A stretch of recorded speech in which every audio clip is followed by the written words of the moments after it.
Hey guys, just so you know, real quick here, I'm gonna have to talk kind of quiet because people are sleeping and don't want to be waking people up, you know. Yes, so I just wanted to talk real quick about an objection that's often made against the historical reliability of the New Testament. It comes up kind of often talking to people. So then I just wanted to play a little clip of the objection being made as an example, and I wanted to give my response to the objection. Yes, so the objection can be called the telephone game argument. I don't know if other people call it that or not, but that's just what I call it.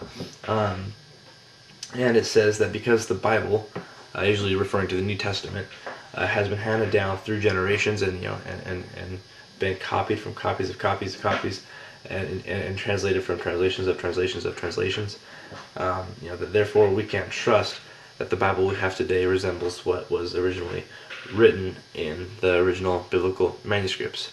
And then usually I can't talk.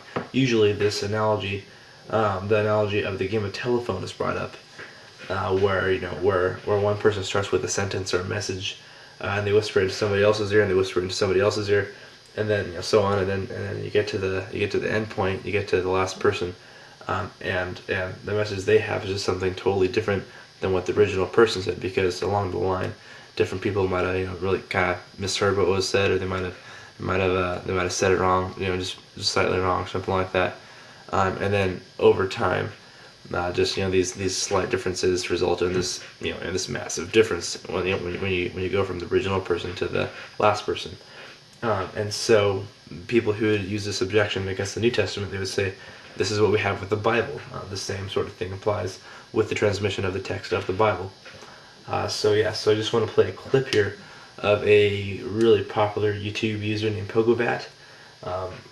Yes, also known as Dan Brown. Not this Dan Brown, but a different Dan Brown. He's more funny than this Dan Brown. Yes, making such an argument, and so yeah, let's check that out. The Bible has been through many versions. It's been translated from language to language to language to language. So if you take on faith that every word in the Bible has been placed there deliberately by God exactly where it needs to be and that it's totally infallible, well, I mean, that's fine. There's no way that I can disprove that. But please understand that in the exact same way that I wouldn't trust the message at the end of a very long game of telephone, I don't exactly trust that the Bible says exactly what happened in Jesus' life. Alright, so there you have the argument as it was given by Pogobat. Just so you know,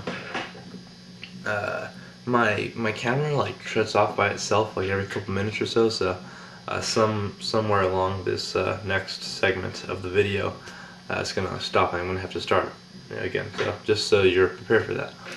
Yes. So the argument's pretty convincing, right? It sounds pretty nice until you actually look at the historical evidence, the historical information that we have.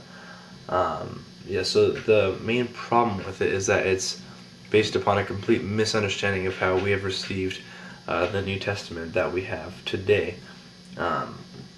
It says to think of the transmission of the text as sort of a line, right, where you have the original manuscript, and then it's copied, and it's copied, and it's copied, and so you just have this line until you get to the end point, which is the New Testament that we have today. And then so then you could see, well, all we have is this end point. We don't know what the rest of this line said. We don't know what the original said. All we have is this end point, and it probably bears no resemblance to the original, right? When in reality, we should think of the transmission of the text as more of a tree. So you have the original person, and he tells a few people, and each of them tell a few people, and each of them tell a few people, and so on. So you have this original person with all these different branches and offshoots. So it's more like a tree. Going back to the original person. Further, all these many endpoints oddly seem to say the same thing. We're finding that all these endpoints bear the same message. But besides small textual variants that don't really affect the meaning at all. Now that's kind of opposite of what we'd expect to find, isn't it? According to Dan Brown, if the message was constantly being changed, then why is it that all these different offshoots and branches and then branches from those branches and so on, why is it that all these different offshoots are producing the same message? Why are they saying the same things?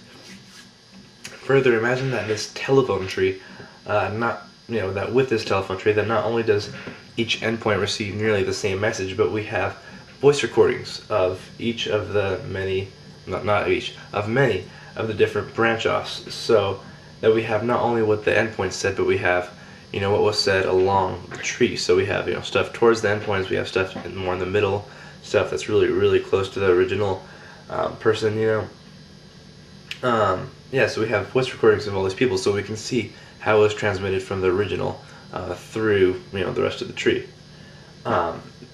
This is what we have with the New Testament. We have more copies of the New Testament than we do of any other ancient document, with over 24,000, providing us with a huge wealth of information, so we can sort of reconstruct this tree. We can reconstruct what the original New Testament said.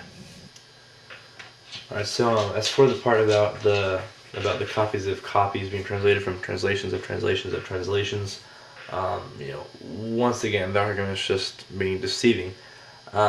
It's true that through history the New Testament has been translated into a variety of different languages, the main one being Latin.